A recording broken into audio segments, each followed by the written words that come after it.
Welcome everyone back to another episode of a podcast that we call Khalidiyya because it's two guys named Khalid, and that's how we decided to name it. We have a special guest today, Ronnie. Uh, Ronnie Chatah.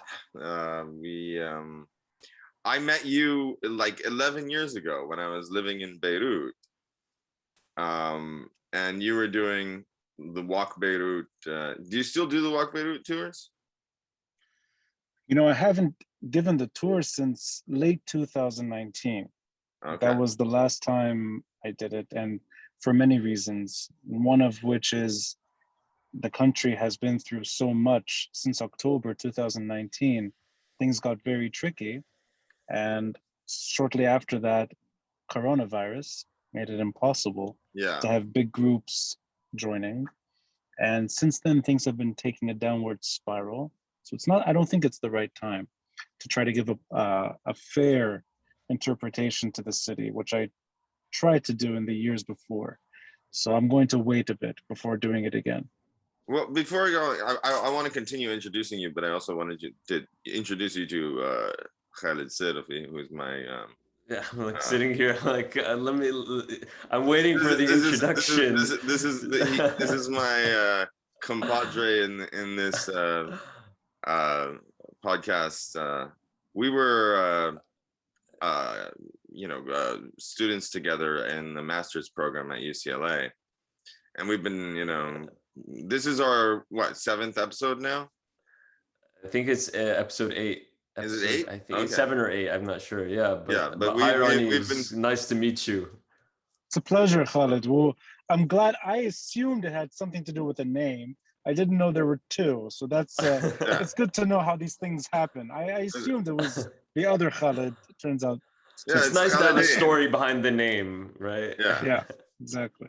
So Khalidin. So he was part of our whole cohort along with Golin, you know who you remember that I was living with in Beirut.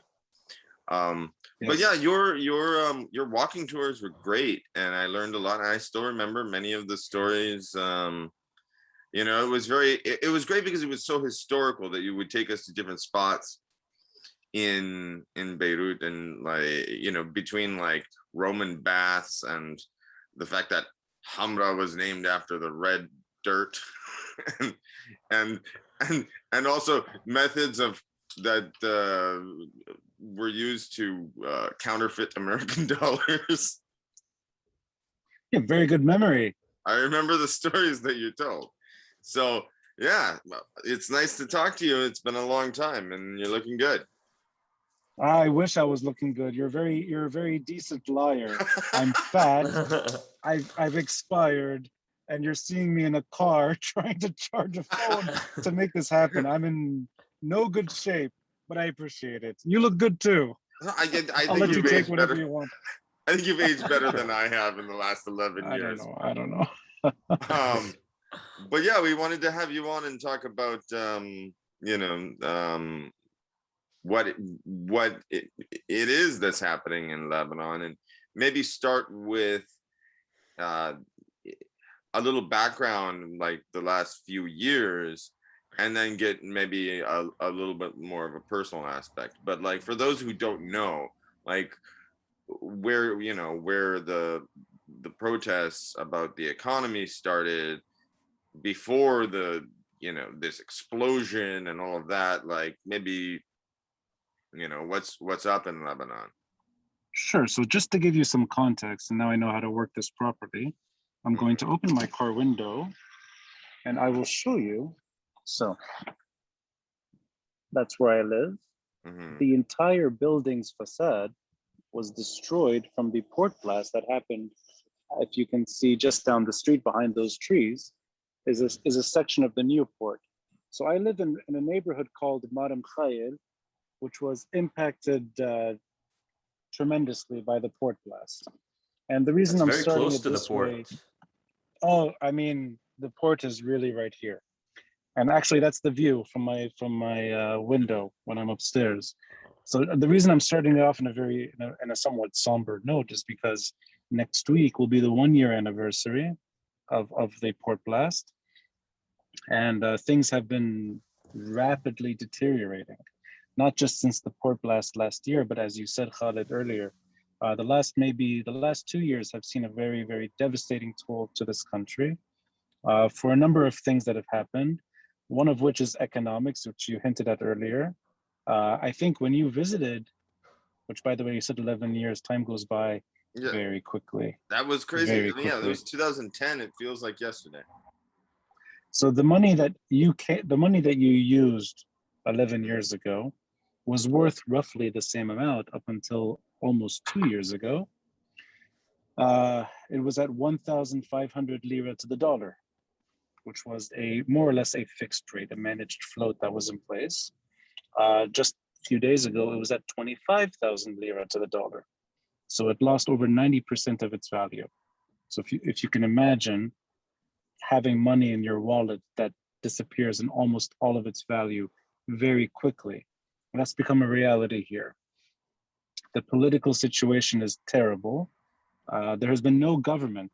There's only been a caretaker government for a year. There's been no functioning government for a year, if not longer. That's been paralysis. And add to that, I mean, every country has had a tough time, 2020, 2021, with coronavirus. It took its toll here. There's a resurgent wave of this Delta deadly version. So the numbers have gone up significantly in the last few days. There's talk of a potential shutdown once again, lockdown. But that's the minor side. The major is that the country is ungovernable. And the port blast is not a normal, it's not a, the term blast, I think, does not define it correctly. And I apologize if I'm fading with the sunset. I will turn on a light when needed. Just Yeah, it looks like you're all right. I'm all right? Okay. You're If I ever need we to can turn that see on, you just let me know. fine. Okay, good. The port blast is not a blast. It's the largest non-nuclear explosion in modern history. No, it So was insane. I saw yeah, the video. it's I mean, insane. like, Yeah, I haven't seen and anything. it's I mean, ammonium nitrate, Yeah. when in small amounts used for fertilizer, is one thing. Mm. There was 2,700 tons of it parked in the port for nearly 7 years. Most of it, not all of it, some of it was siphoned off. Most of it is now, you know, part of Beirut. I mean, we all got impacted by it, and Wait, it's been a very, very, very bad time. yeah, but I mean, to sort of explain that a little bit deeper, like there were these tons of ammonium nitrate that was stored at the port. From what I've read, it was kind of improperly stored, and it was stored next to something that it was fireworks or something, that, you know, flammable materials next door, and the fire started next door, and that exploded the ammonium nitrate. That's what I read. There was hazardous material in the same warehouse, which included fireworks and included small scale weaponry, things that could catch on fire if heated to a certain degree, which is what happened. And yes, those smaller explosions led to a blast prior to the main blast. So there was a lot of hazardous material in that warehouse. But the ammonium nitrate was the reason why this whole thing happened. Do you have a concept of or do you have a theory? Because I feel like there have been different stories told about that stock of ammonium nitrate. One story that I read was that it was sort of accidentally or misshipped or something like that. Do you have a concept of you know, some group or, you know, part of the Lebanese government, or, you know, or some group in Lebanon that was deliberately, you know, housing that? No, the facts have been delivered. There's a cargo ship with Syrian businessmen, ties with the Syrian regime, and it was parked at Beirut's port. almost certainly at this point for warlike reasons, not fertilizer. So that those investigations have been done. More recently, there's I think it's a French newspaper, Figaro, if I'm not mistaken, that had an in-depth discussion on the port blast. The conduits in Lebanon, one assumes that it's allies of the Syrian regime. It would be a very unusual situation if it was opponents of the. That's one obvious conclusion, and that's why that could point to the reason why we have not had an investigation.